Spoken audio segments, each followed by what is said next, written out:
vou contar mais uma linda história a partir de agora. Só que eu quero fazer antes um pedido para você. Se inscreva no canal. É um gesto tão simples para você e tão significativo para o canal.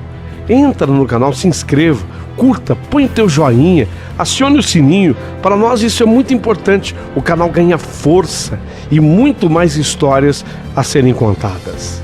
Por favor, se inscreva no canal.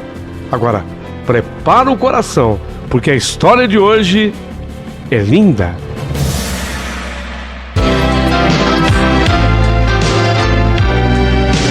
Rádio Emoção. Paulinho Boa Pessoa. A verdade de cada um.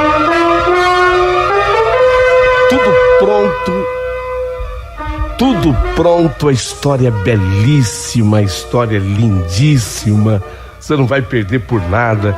Aí, e tem um detalhe importante. O Magnólia Santos, muito obrigado pelo valeu que você mandou aqui pro canal. Você provou que ama aqui o nosso canal. Obrigado pelo carinho.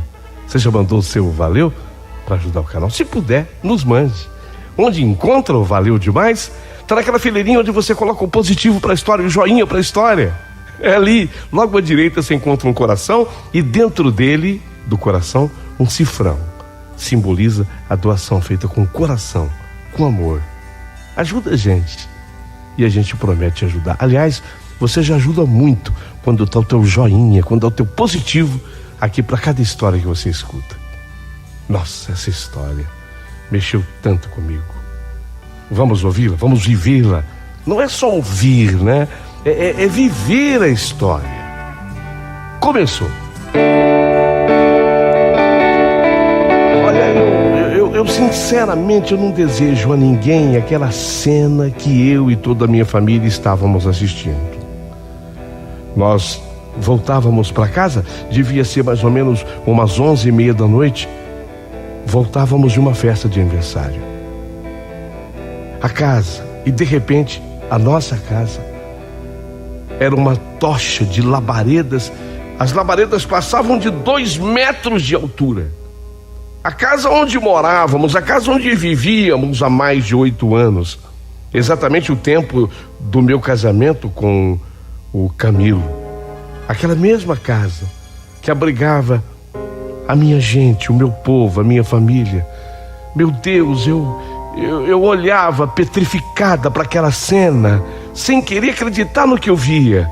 O fogo consumia tudo, e representava naquele momento que aquele fogo fosse um dragão voraz, que ao tempo em que atirava as suas chamas, ao mesmo tempo ele ia engolindo, ia devorando tudo que ele via pela frente. Tudo que com tanto sacrifício durante aqueles 8 anos do nosso casamento, eu e meu marido, nós tínhamos batalhado. Aquela casa que abrigava aquele jogo de sofá em couro, um jogo de sofá 3 lugares, mais 2 poltronas. E estávamos ainda pagando aquela casa que na sua cozinha guardava um fogão de 6 bocas, que consumiu mais um outro ano inteiro de pagamentos nossos. Aquela casa que em seus quartos guardavam os armários, que fez com que meu marido vendesse o único carro que tínhamos para poder fazer cada armário daquele. No meu quarto, no quarto do casal, aquela cama boxer, era uma cama king size. Nós nem tínhamos acabado de comprar com aquele colchão, o melhor que havia naquele momento. E a minha geladeira, e a minha máquina de lavar roupas, tudo o fogo devorava, engolia, passava por cima, derretia, acabava. Eu não queria acreditar. A cena à minha frente era dantesca e muito triste mesmo. A minha vontade era se jogar no meio das labaredas e me deixar também ser consumida, ser tragada. Afinal, como é que nós vamos reconstruir isso? Como é que nós vamos construir isso? Foi por isso que eu entrei em pânico e gritava: Não! Não, não pode. Como é que nós vamos reconstruir isso? Não pode. Como é que nós vamos reconstruir isso? Não pode. Alguém tem que apagar esse fogo. Os bombeiros já estavam em ação. Meus 2 filhos choravam. Acho que choravam muito mais porque me viam daquele jeito, desesperada. E o inacreditável era meu marido. Meu marido, o Camilo, me abraçando e me pedindo que eu tivesse calma. Vai pro raio que o pai tá com essa calma, Camilo. Que calma, Camilo, o fogo está devorando tudo que é nosso. Calma onde? Onde é que você quer que eu tenha calma? Sangue de barata, você tem sangue de barata. Eu ofendia quem eu visse pela minha frente, inclusive o meu marido. Houve uma hora que, de tão desesperada, eu cheguei a empurrar o Camilo, meu marido, e por pouco ele não caiu. Parecia que um século havia se passado. Na conta dos bombeiros, não. O incêndio durou menos de 2 horas. 1 hora e 45 minutos. Rescaldo. Só havia ficado a fumaça preta. Rescaldo. Fim do incêndio.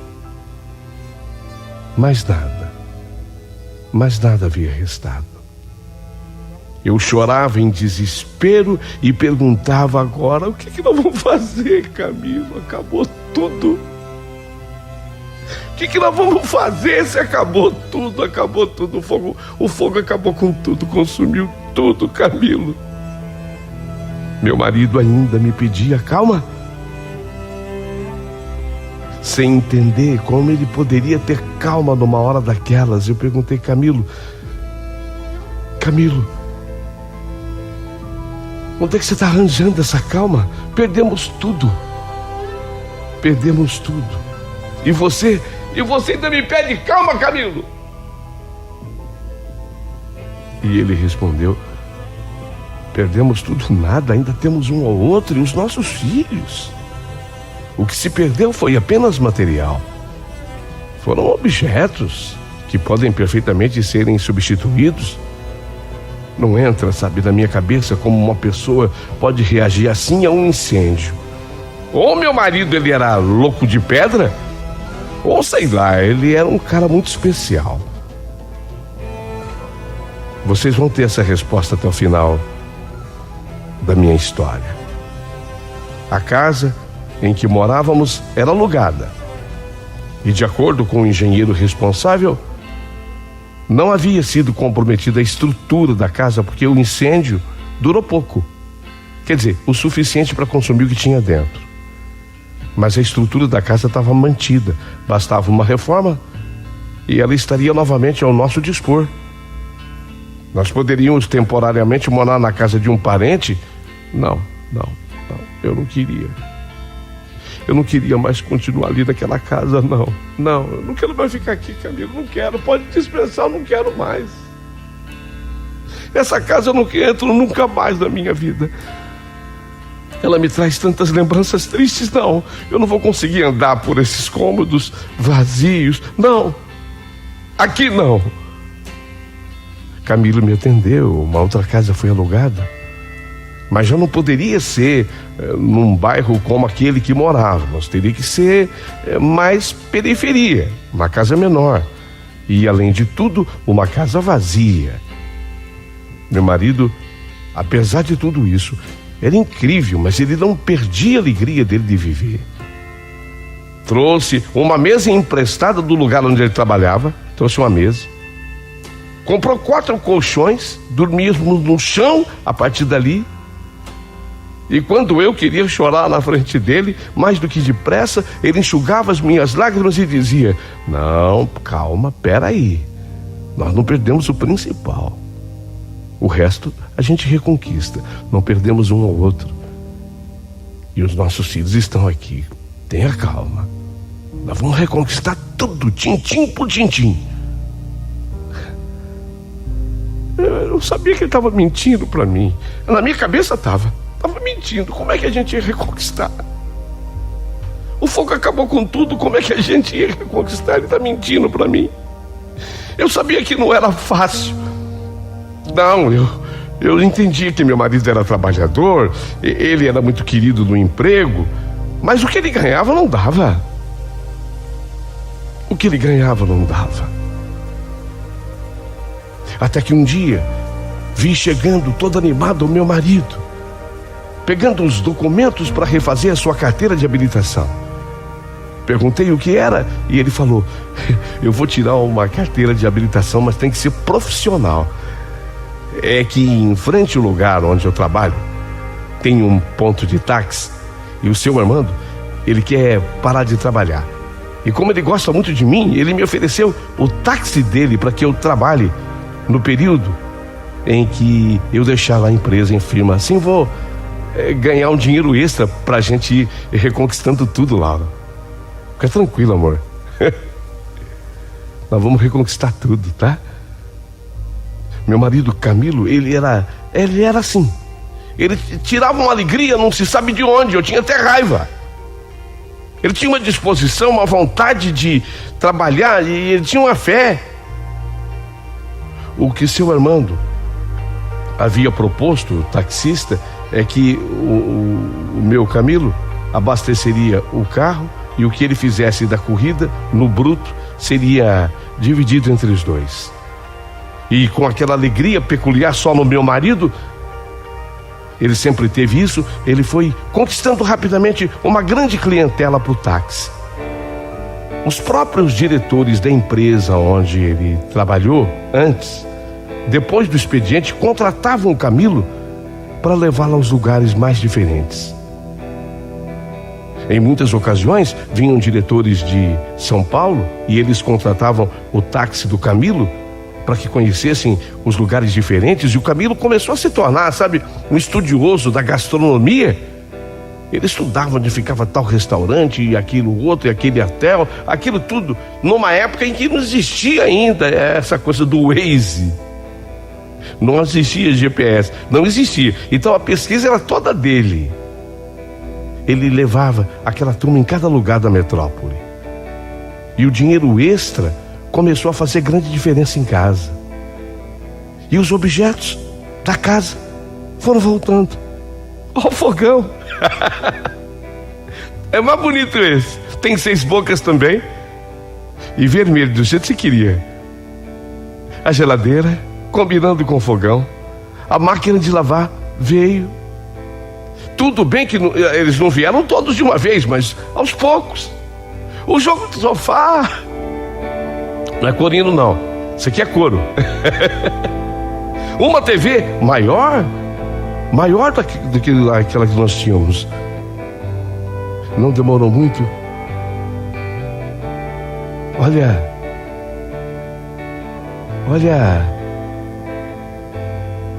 a mobília chegando naquele caminhão baú.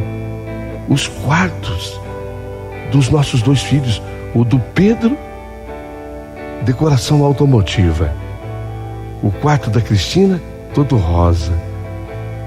Até o armário com as portas cor-de-rosa. Foi impressionante. Mas num período de 2 anos, menos que 2 anos e meio, impressionante, num período menor do que 2 anos e meio, tudo estava sendo reconstruído. Depois daquele terrível incêndio, eu vi a nossa casa de novo montada. Mas as coisas boas não paravam por aí. Meu marido, ele acabou reconquistando, na verdade, os antigos diretores, porque depois ele tinha saído da empresa, havia recebido um dinheiro do acerto. Só que ele continuava trabalhando com táxi, levando os diretores para esses lugares diferentes. E aí ele foi convidado pelo dono da empresa. E ele se tornou o motorista do dono da empresa, da diretoria. Ele foi contratado para ser o motorista da diretoria. E aí ele foi num lugar onde havia uma pessoa especialista na confecção de ternos. E o dono da empresa pediu que ele mandasse fazer 3 ternos, um mais chique que o outro. E ele começou a trabalhar como o motorista da diretoria. E ele ganhou o apelido por estar muito bem vestido dos outros colegas, aqueles que conheciam ele antes, quando ele era peão. Agora ele não era mais peão, agora era motorista da diretoria. Ele ganhou o apelido de doutor. Não era doutor, é doutor. Doutor de doutor, né? Ô doutor! E ele virou o doutor. Ele deixou de ser o Camilo para aquela turma e ele virou o doutor.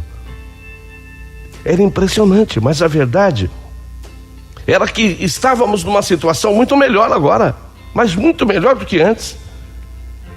No dia que o meu marido pagou a última prestação da casinha, porque nós compramos a casa, ele trouxe uma garrafa de champanhe, levou uma massa deliciosa de um fino restaurante, onde ele levava a diretoria. Na verdade, ele falou: olha, o restaurante gosta tanto de mim que me deu de presente a massa. Ele nem pagou, porque ele levava sempre, não só a diretoria da empresa, mas aqueles que vinham de fora para cá, gente de Curitiba, gente de Porto Alegre, gente de Recife, gente do Rio de Janeiro, ele levava nos restaurantes. Então ele tinha o agrado dos restaurantes também. Naquela noite de felicidade, diante dos nossos filhos, ele me perguntou: e agora, Laura, você está feliz? E eu respondi com sorrisos e beijos: estou muito feliz, Camilo. Ele disse: eu até desacostumei do Camilo, agora eu sou o doutor. Estou muito feliz, doutor, muito feliz. E completei depois: Camilo, você é um grande homem. Eu agradeço muito a Deus por ter colocado você no meu caminho. Para ser honesta, eu nem sei se eu merecia tanto. Eu estava aqui pensando que nessa reconquista você dormiu apenas 4 horas por dia, chegando em casa 1h da manhã, acordando às 5 e fazendo sempre tudo com muito bom humor, com alegria. Isso eu sei que não é para qualquer um. Sou muito orgulhosa de ser sua mulher, Camilo. Ainda mais agora que você virou doutor.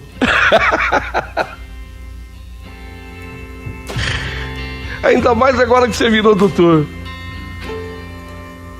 Tudo acabou numa farra feita pelas crianças que aplaudiram e num beijo tímido que sempre os pais dão na frente dos filhos. No dia seguinte, o recomeço da labuta. Camilo, às 5h da manhã, já estava de pé. O terno dele bem passado. Ele tinha 3. Nossa, ele ficava lindo naquele terno. Ô Camilo, o teu diretor não fica com ciúme, não. Você fica parecendo que é o dono da empresa. É por isso que me colocaram o apelido de doutor. Vai, doutor. Ele tinha o compromisso de apanhar o presidente da empresa. Ele apanhava na casa no Morumbi. Os filhos do presidente da empresa já iam no banco de trás. Ele deixava os filhos na escola e de lá ele ia para a empresa. Ele ia trabalhar. Só que naquela noite ele teria um trabalho extra. E ele me falava das coisas. Ele me falava tudo. Vinha o pessoal da direção, porque a empresa, ela não era só aqui em São Paulo, ela tinha outras filiais, inclusive em Curitiba. Então o pessoal, a diretoria de Curitiba vinha. E esse pessoal de Curitiba era um CEO, de acordo com o que ele me contou. Ó, o doutor falando até CEO. Esse pessoal de Curitiba tinha sido contratado e vinha para conhecer a noite em São Paulo. Então ele disse: ó, hoje você não me espera. Não me espera, porque hoje eu vou sair com essa turma aí, vem de Curitiba, e vou levá-los para a noite. Eles querem conhecer muita coisa aqui. Antes que ele saísse de casa, eu brinquei com ele: olha lá onde é que você vai levar esses diretores, tá? Eu espero que só em restaurante mesmo. E ele, como sempre, dizia brincando: mas se eu for a algum lugar diferente, você sabe, né? Eu não entro, eu fico na minha. Pode confiar. Às vezes eu tenho até que ir. É a minha função. Às vezes eu tenho até que ir em algum lugar assim diferente, tal. Depende dos caras. Mas eu fico do lado de fora. Me deu um beijo e saiu rindo. O dia ainda estava escuro. Falamos depois por telefone, como sempre, e quando foi mais ou menos umas 6 horas da tarde, ele me ligou novamente para perguntar se eu queria depois alguma coisa no supermercado, mas que eu não o esperasse para aquela noite. Aproveitei para fazer de novo recomendações. Cuidado, onde é que você vai levar essa turma aí, esses diretores, hein? Ô, doutor, tô de olho, hein? Ainda mais bonitão do jeito que você tá. Você parece o dono da empresa. Como sempre acontecia, nossos filhos foram dormir sem ver o pai naquele dia. Também acabei indo me deitar. Fui dormir, esperando que ele voltasse. Ia voltar pela madrugada. Mas eu acordei assustada quando olhei para o relógio. Eu já vi que passava de 4 horas da manhã e nada do Camilo chegar. Não tinha chegado. Vesti um roupão, preocupada. Fui olhar lá fora para ver se eu via algum movimento na garagem do carro dele estacionado. Não vi absolutamente nada. Naquele dia, e pela primeira vez, apesar de estar naquela função já há algum tempo, o Camilo chegou em casa 8 horas da manhã. Nossa! Essa hora? Caramba, a noite... A noite foi longa. Foi. Pelo jeito foi mesmo. Só que meu coração doeu muito. Quando ele foi tomar o banho, e eu levei a toalha para ele como eu fazia, e quando eu dei a toalha para ele, eu percebi que na altura do pescoço, o Camilo, ele estava com uma marca roxa. Aquilo havia sido Sim, nós mulheres temos a perspicácia o bastante para identificar. Aquilo tinha sido um chupão.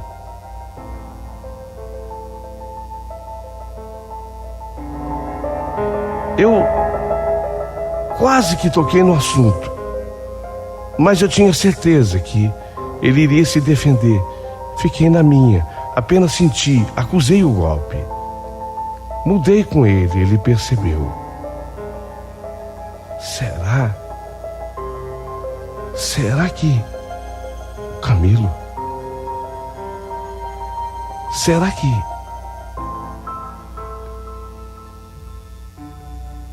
Os dias foram passando. O Camilo continuou no trabalho, bem-humorado como sempre. Mas de vez em quando eu percebia que ele ficava com o olhar perdido. Eu falei, hoje é dia. Já tinham se passado uns 3, 4 dias. Eu vou tocar naquele assunto. Camilo, eu esperei que as crianças dormissem porque eu tenho algo muito sério para falar com você. O que foi, amor? Aquela noite. Que noite? A noite que veio o pessoal de Curitiba, que você chegou em casa. Aconteceu. Cheguei tarde, eu cheguei cedo, né? Depende do ponto de vista, às 8 horas, né? Eu vou procurar fazer de tudo para não acontecer de novo, mas você sabe, né? Eu sou empregado. Tá? Mas não é só isso. Eu vi no teu pescoço e ainda tem resquícios. Você teve com alguém? Você levou diretores em algum lugar? Não, eu levei. Levei, você sabe. Eu não posso te entregar todas as fichas. Como assim? Eu sou mulher. Eu sei, mas eu tenho medo que de repente um dia você possa falar. São homens compromissados, casados. Eu levei sim. Eles queriam conhecer aí Entendi. Eles queriam conhecer um prostíbulo. Eu levei. Mas você entrou? Não, eu não ia nem entrar. Mas aí começaram a brincar. Doutor, vem cá. Ô, doutor, sabe aquela brincadeira? E aí, teve uma moça que, quando ela me viu assim, com um terno, e o pessoal me chamou de doutor, eu acho que ela confundiu. Ela veio pro meu lado, tentando me defender. Eu acho que ela tentou puxar assim a minha gravata, ficou, né? Uma marca. Nossa, você nunca me falou assim, Camilo. A desculpa é esfarrapada demais. Beira demais a falsidade. O que aconteceu entre você e essa moça? Nada. Brincadeira do pessoal, sabe? Os diretores, eu não podia contrariá-los. O doutor, a moça, eu acho que se empolgou comigo. Confundiu. Ficou a marca, me perdoa. Olha, eu prometo que isso não vai acontecer mais. Me perdoa. Ô Laura, você me conhece? Te conheço. Te conheço e te admiro, mas... Confundiu, a moça confundiu. Me chamou de doutor. Só que essa confusão da moça se estendeu. Essa confusão da moça cresceu muito. Porque a partir daquele momento, eu digo, desde essa saída, que o Camilo mudou completamente. Essa moça, eu não sei, ela invocou com meu marido. Obviamente que não foi só a brincadeira. Evidente que teve muito mais do que isso. Ele ficou com a moça naquela noite. Só que não acontece como normalmente aconteceria num prostíbulo, no caso do meu marido. Uma noite, 1 hora, 1h30, eu teria tido cabeça para entender. Não. Ela ficou com todas as informações dele. E com todas as informações dele, eu fui informada por uma pessoa, a qual eu prefiro nesse momento não declinar o nome, de que ela começou a pegar no pé do meu marido.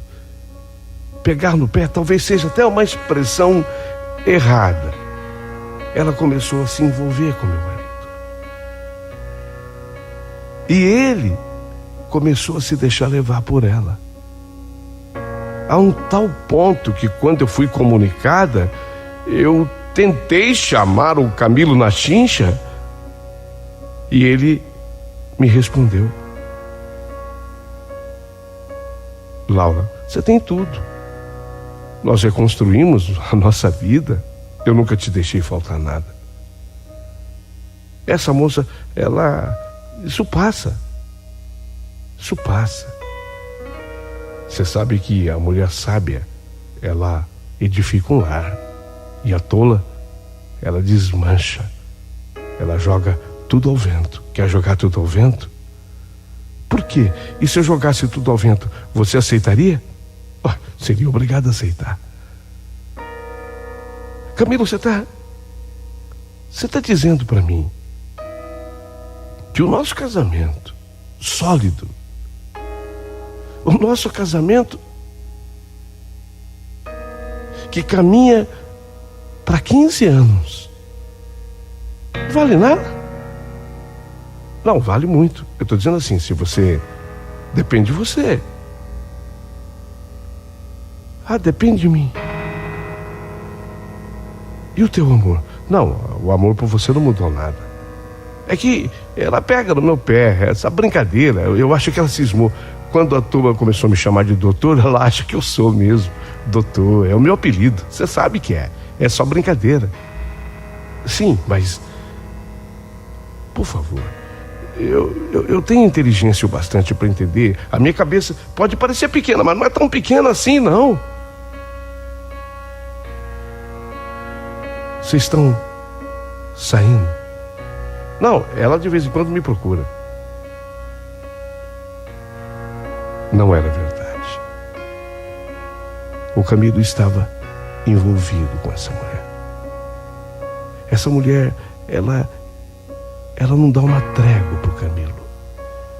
E ela, dentro do que ela fazia, que era a prostituição, ela devia ganhar muito bem. E ela começou a abastecer o Camilo com tudo o que era presente bom. O Camilo começa a chegar com aquelas coisas em casa, ele começa a dizer que ele ganhava do presidente, do diretor. Tudo bem que o pessoal era bacana com ele, mas não nesse ponto. Eram presentes que eu via que aquilo vinha de mulher. Corrente de ouro, crucifixo, anel, perfume. Isso não era presente de diretor, de patrão. E a coisa foi não crescendo. A coisa foi saindo da medida. E um dia eu fui ver com os meus próprios olhos. Uma pessoa me disse exatamente onde era a tal casa de pecados. E eu fiquei dentro de um outro táxi, esperando o momento em que ele, o doutor, parou por lá. Não mais com o carro da diretoria, mas com o próprio carro dele. E ela embarcou com ele.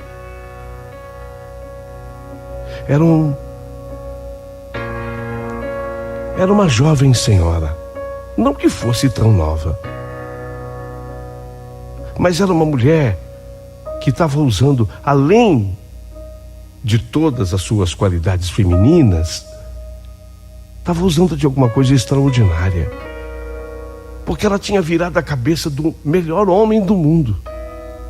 Porque o meu marido, ele era o melhor homem do mundo, o homem da fé, o homem da reconstrução, o homem da batalha. O que estava acontecendo? Que brecha havia sido aquela que ele havia dado, que aquela mulher ocupou aquele vácuo, aquele vazio, e entrou ali com tudo, a ponto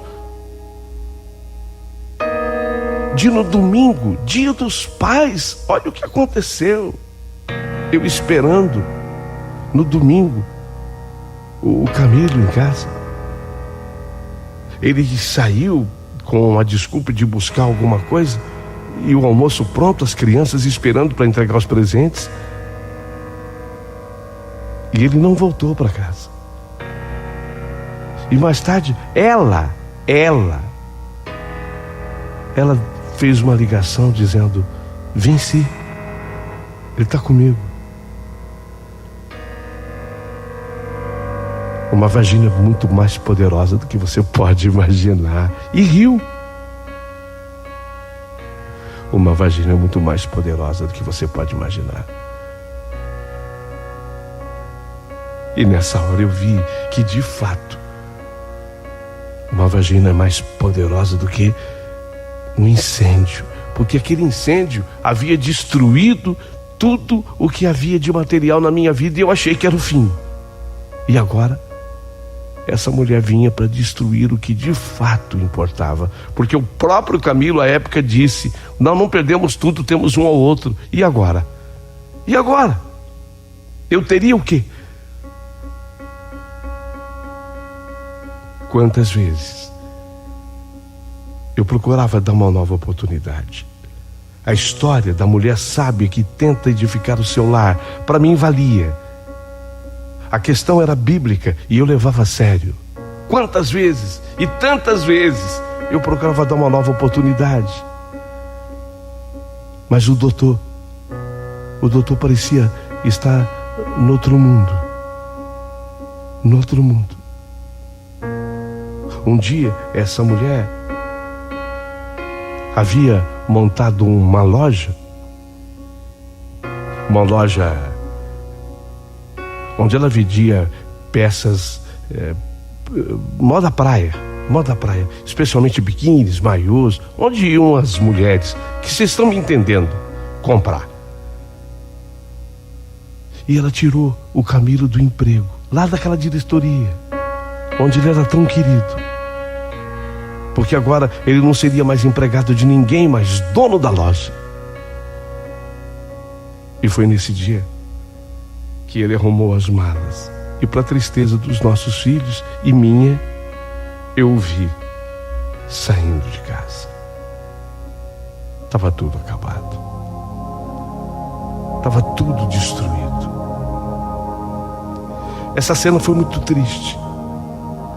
Foi muito triste porque eu me vi de novo no dia do incêndio. Quando aquele fogo voraz, feito um dragão, engolia tudo que era nosso. Agora o dragão ainda era mais poderoso, ainda era mais voraz. O homem de fé,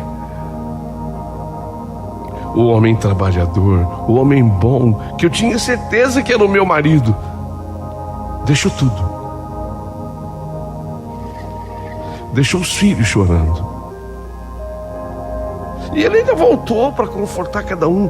Filho, papai vai continuar sendo amigo da mamãe? E eu sempre venho aqui te ver. E venho ver você também, minha filha amada. Filha para sempre. E a tua mãe será uma amiga. Mas o pai não pode abrir mão da felicidade que chama o pai. Felicidade que chama o pai. A felicidade dele sempre foi a família. Como é que ele se envolvia com uma mulher? E eu não estou nesse momento agindo com preconceito, mas uma mulher que vinha de onde vinha, que era o que era. Aí detalhe, não tinha deixado de ser.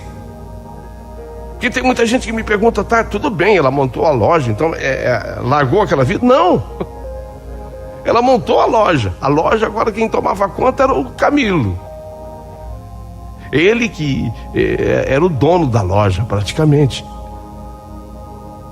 Mas ela se dividia ainda, loja e continuava, entendeu? Há coisas que a gente não pode ser muito clara para que o texto não se suje. E eu sei que muita gente ouve esse canal e são pessoas diferentes, inclusive com idades diferentes. Mas você está me entendendo? Então ela mantinha aquela vida lá e a vida de cá, com o Camilo. E ele larga, o Camilo larga tudo isso. Ele larga a família, ele larga os sonhos, tudo aquilo que ele reconstruiu, tudo aquilo que ele primeiro construiu, depois reconstruiu, tudo aquilo que ele edificou ao meu lado, junto com os filhos, ele larga tudo. Eu faço aqui uma pergunta. E essa pergunta eu quero que você responda com toda sinceridade. Isso é normal? Essa pergunta eu quero que você responda com toda sinceridade. É normal? Um homem bom, idôneo, trabalhador, que ganhou o apelido de doutor, de tanto que agradava a diretoria para a qual ele trabalhava, prestador de serviço, de repente se enrabichar atrás de uma mulher, a ponto de aceitá-la do jeito que ela é, e largar tudo para trás, sendo o Camilo quem era, tendo o Camilo o perfil que eu descrevi aqui. Eu pergunto para vocês, isso é normal? O que você acha? Você como mulher, desiste? Você no meu lugar, desistiria? Uma vez eu falei para o Camilo, vocês lembram lá no incêndio? Vai pro raio que o parta com a sua calma. Lembram? Eu falei isso lá no incêndio, que ele não tinha culpa de nada. Lembram que eu falei isso? Vá pro raio que o parta você e sua calma, Camilo. Eu não sei onde é que você arrumou essa calma. Eu falei isso para ele lá. Devo falar aqui agora? Agora, tem muita gente que fala, agora é hora. Agora é uma hora muito mais apropriada do que era aquela. Agora é hora, fala. Fala, Laura. Fala, vai pro raio que o parta, Camilo. Seria o que você diria para ele?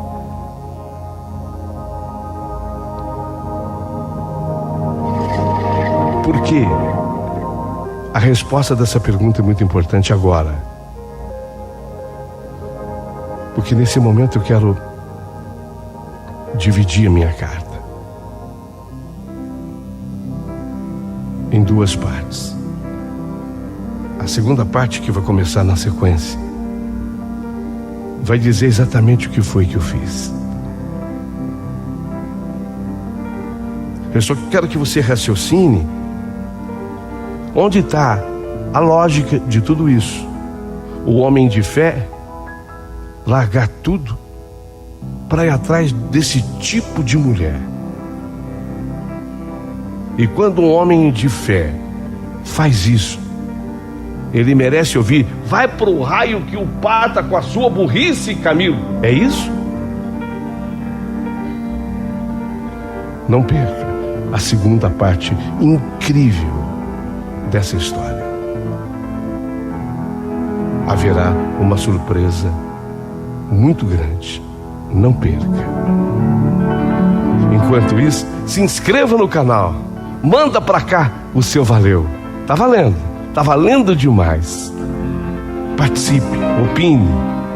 Você no meu lugar faria o quê? O doutor continua mais doutor do que nunca. Os ternos lindos e agora dono de uma loja. A vida dele mudou, hein? O que você faria com o doutor?